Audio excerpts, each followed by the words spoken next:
السلام علیکم ورحمۃ اللہ وبرکاتہ نحمدہ ونصلی علی رسولہ الکریم اما بعد فاعوذ باللہ من الشیطان الرجیم بسم اللہ الرحمن الرحیم رب اشرح لی صدری ویسر لی امری واحلل عقدۃ من لسانی یفقہوا قولی۔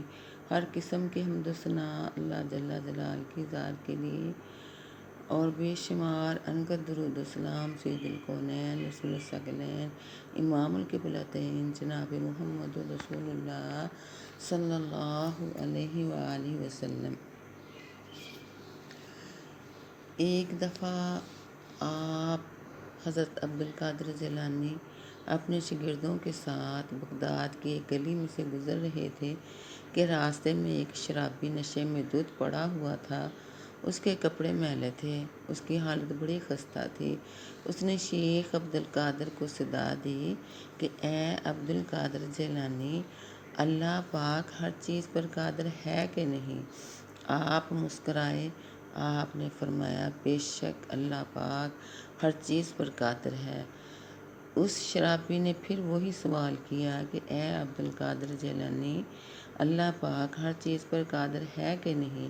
آپ پھر مسکرائے اور فرمایا بے شک اللہ پاک ہر چیز پر قادر ہے۔ پھر تیسری دفعہ جب پھر اس نے یہی سوال دہرایا کہ اے عبدالقادر جیلانی، اللہ پاک ہر چیز پر قادر ہے کہ نہیں؟ تو پھر شیخ عبدالقادر جیلانی روتے ہوئے سجدے میں گر پڑے اور کہنے لگے بے شک اللہ پاک ہی قادر ہے، بے شک اللہ ہی قادر ہے، بے شک اللہ پاک ہر چیز پر قادر ہے۔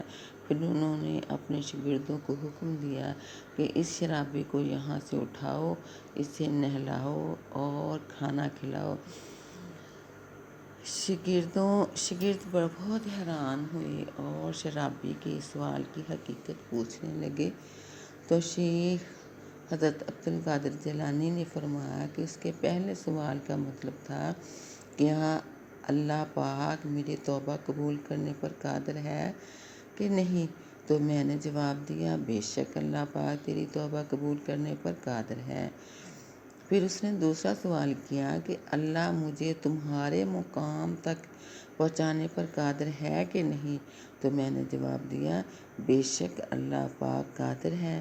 پھر اس کے تیسرے اور آخری سوال کا مطلب یہ تھا کیا اللہ پاک تمہیں میرے مقام تک گرانے پر قادر ہے کہ نہیں؟ تو مجھ پر اللہ کا خوف طاری ہو گیا اور میں روتے ہوئے پکار اٹھا کہ بے شک اللہ ہی قادر ہے، بے شک اللہ ہی قادر ہے، بے شک اللہ ہی قادر ہے۔ اور میں اللہ پاک کی ہیبت کی تاب نہ لاتے ہوئے سجدے میں گر پڑا اور میں نے اللہ پاک کے آگے فریاد کی کہ اے اللہ پاک مجھے آفتوں سے محفوظ رکھ اور مجھے معاف فرما دے اور میرے عیبوں پر پردہ ڈالے رکھ۔ شیخ محمد ابراہیم محمد عثمان عبدالبرہانی فرماتے ہیں کہ جب اللہ پاک تمہیں اپنی ہدایت کے لیے چن لے تو اس وجہ سے ہرگز نہیں کہ تم میں کوئی خاص بات ہے اور نہ ہی تمہاری عبادت کی وجہ سے ہے، بلکہ یہ تو اس کی رحمت ہے جو اس نے تم کو شامل کر لی ہے۔ وہ اسے کسی بھی لمحے تم سے چھین سکتا ہے۔ کوئی بھی شخص اپنی عبادت اور عمل کی وجہ سے دھوکے میں نہ رہے کہ وہ بھولے بھٹکوں کو حقارت کی نظر سے دیکھنے لگے، کیونکہ اگر تم پر اللہ کی رحمت نہ ہوتی تو آج اس کی جگہ تم ہوتے۔ اللہ پاک ہے جو حالات کو تبدیل کرتا ہے لیکن خود تبدیل نہیں ہوتا۔ ہمیشہ اللہ پاک سے ثابت قدمی کی دعا کریں۔ اپنی نماز کے سجدوں میں یہ دعا 3 مرتبہ ضرور پڑھا کریں۔ اللہم یا مقلب القلوب ثبت قلبی علی طاعتک، اللہم یا مقلب القلوب ثبت قلبی علی طاعتک، اللہم یا مقلب القلوب ثبت قلبی علی طاعتک۔ اے دلوں کو پھیرنے والے اللہ میرے دلوں کو ثابت قدمی پر قائم رکھ اور مجھے اپنی اطاعت کی توفیق دے، کیونکہ کسی قوم کی حقیقی تبدیلی تب ہی ممکن ہے جب معاشرے کے افراد کی انفرادی اصلاح ہو جاتی ہے اور دلوں کی پاکیزگی سے قوم میں باہمی محبت اور اتحاد پیدا ہوتا ہے، تب ہی قوم ایک یکجا اور عظیم قوم بن کر اٹھتی ہے۔ آؤ پہلے اپنے اندر تبدیلی لائیں، آؤ اسلام کو دوبارہ عظیم بنائیں۔ وآخر دعوانا ان الحمد للہ رب العالمین۔ آئیے مختصر سی دعا کرتے ہیں۔ بسم اللہ الرحمن الرحیم۔ ربنا آتنا فی الدنیا حسنۃ وفی الآخرۃ حسنۃ وقنا عذاب النار۔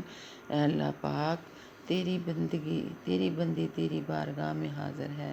اے اللہ پاک، تیری مسکین بندی تیری بارگاہ میں حاضر ہے۔ اے اللہ پاک، تیری محتاج بندی تیری بارگاہ میں حاضر ہے۔ اے اللہ پاک، تجھ سے مانگنے والے تیرے سامنے حاضر ہیں۔ اے اللہ پاک، ہم نے مانگنے کا سلیقہ نہیں آتا، پھر بھی ہر روز تیرے آگے ہاتھ پھیلائے اس یقین کے ساتھ تجھ سے مانگتے ہیں کہ تیرے سوا ہماری دعاؤں کو کوئی قبول کرنے والا نہیں۔ اے اللہ پاک، ہماری ٹوٹی پھوٹی دعاؤں کی طرف نہ دیکھ، ہمارا تجھ پر جو کامل یقین ہے اس کو دیکھ اور ہماری حاجات کو پورا فرما، اپنی شان کے مطابق عطا فرما۔ اللہ پاک، سب بیماروں کو شفائے کاملہ عاجلہ عطا فرما۔ اللہ سب کی پریشانیوں مشکلات کو حل فرما۔ سبحان ربک رب العزت عما یصفون وسلام علی المرسلین والحمد للہ رب العالمین۔ جب دم واپسی ہو یا اللہ ہم سب کی زبان پہ ہو لا الہ الا اللہ محمد الرسول اللہ صلی اللہ علیہ وآلہ وسلم۔